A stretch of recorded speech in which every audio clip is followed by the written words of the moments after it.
Hey guys, and welcome back to GCC.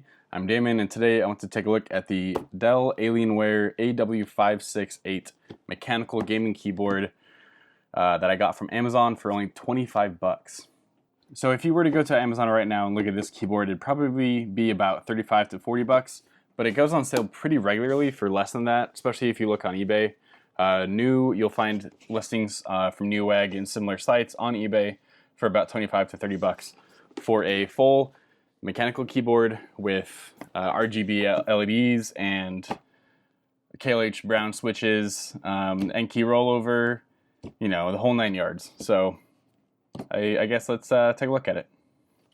So when you first open the box, this is not my first time opening it, but anyways, when you first open the box, you get a keyboard, and that's it. There's a quick step instruction guide on how to quickly set up your keyboard, and it literally has 2 steps. One of them being plug in the keyboard, and the other one being go to their website to download the drivers. Alright, so this is it. This is the Alienware AW568. It is a hefty keyboard. Quite a bit heavier than my Logitech G710 Plus, which uses Cherry MX browns. So I'll be comparing this with the KLH browns versus Cherry's browns to see how it compares. So underneath, you can see all along here is some RGB lighting, goes around the sides, and then you have the Alienware Alien logo at the top. All of that is user controllable in their software, which sucks. Their software is pretty bad, but I'll get to that later. So as far as the features go, this keyboard's pretty basic, I have to admit. It's got a probably 4 to 5 foot long cord that is not detachable from the keyboard end. So that's fixed. It's not braided, which doesn't really bother me, but some people really like braided cables. There's no backlighting on the actual keys themselves. There's no detachable wrist rest like on the G710 Plus. However, on the back, this is actually kind of cool. So you have essentially 3 positions that the keyboard can be in. One being flat on the table like I just had, or you can flip out the full length footrests, or hi puppy, or the half height. So you can have it all the way flat, a little bit up, or all the way up if you so choose. And that's actually a really cool feature. You'll see on the bottom there are some anti-slip mats to keep the keyboard squarely placed on the desk and it won't slide around. However, since it's a keyboard, I don't really see why that'd be a problem in the first place. On the front, you'll find 3 keys for your media keys right here, your mute, volume down, and volume up. You'll have 3 lights to indicate your scroll lock, num lock, and caps lock, and 5 macro keys along the left-hand side that you can program to do whatever you want in their software. And that's it. It's got a number pad, the full tenkey, and that's it. So like I said before, it's got the KLH brown switches, and they are a clone of sorts of the Cherry MX browns, which this keyboard has. And I have to say, it feels fairly accurate to the real deal, and they feel good. It takes a little bit more pressure. There's a little bit more resistance to these keys than on real Cherry MX browns. Although that could also be because this keyboard is like 2.5 years old. This one is brand new, so the keys may feel different. But I don't think that it would be this drastic of a difference. It's very noticeable that these keys are a little bit heavier than Cherry's.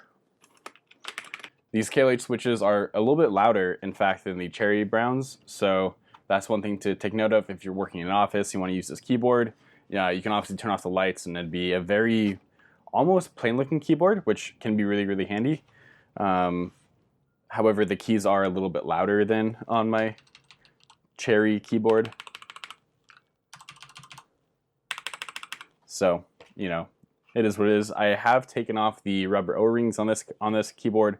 However, the Alienware did not come with any O-rings installed at all. So if you just pull a key, there is no O-ring there to dampen it. So you could opt for a set of O-rings and make it fairly quiet. If you're curious to know how these feel, I would say that they are actually fairly close to the Romer G switches that you find on like Logitech G910, which my wife has. So you could go to Best Buy and check out that keyboard. I know that at least my local Best Buy is near me sell Logitech keyboards with the Roamer G switches, so you could go feel that, and if you like it, then it's pretty close to this. It's a little bit mushier in a way, but not in an unsatisfying way. It feels really good to type on, and I almost prefer it over my Cherries.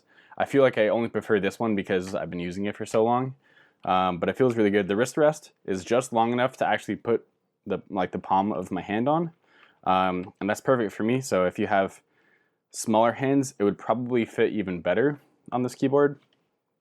So that's one thing to keep in mind.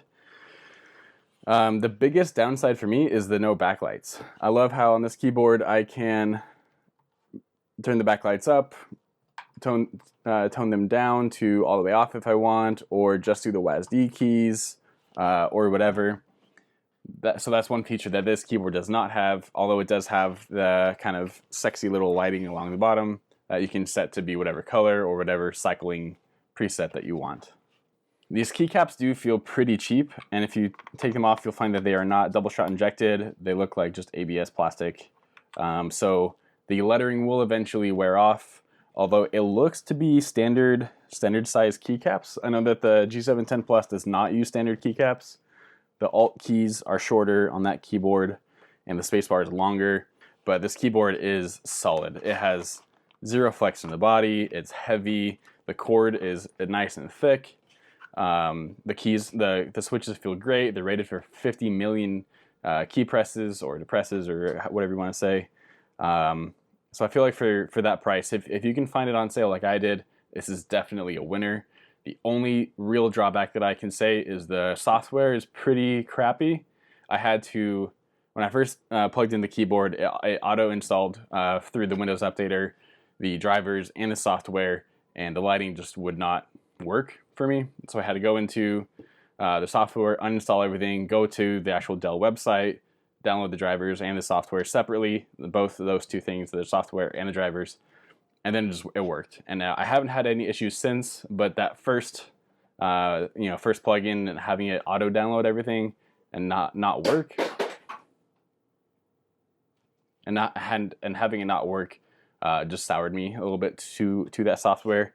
So that and the no backlighting on the keyboard, that's a little bit of a bummer. But if you can get past those two things for $25, it's a stellar keyboard. This one cost me about $100, and I can't say that it offers a ton more functionality because I don't think it does. I think you're paying for the name of Logitech, the cherry switches, and I suppose the LEDs and the backlights for the keyboard. And if that's worth another $75 to you, I suppose you should look at other keyboards, but this one's pretty awesome for how cheap it is. Anyways, guys, thanks for watching. I appreciate your support. Make sure that you subscribe and hit like if you have not already. And I look forward to doing some more content in the future based on these products over here. I'll be setting up a test bench to do some budget CPU cooler comparisons. Taking a look at like the Hyper 212, the Thermalright Macho Rev B, the up here one that is blank, the box is blank, this guy right there, stock coolers, the whole 9 yards. I just want to see beyond the standard like Noctuas and the cryo rigs and stuff. What else is out there cheaper than like $40 that can handle some overclocks on like my 4790K or my Ryzen 1700. So stay tuned for that content. That should be coming up pretty soon. Stay tuned for more.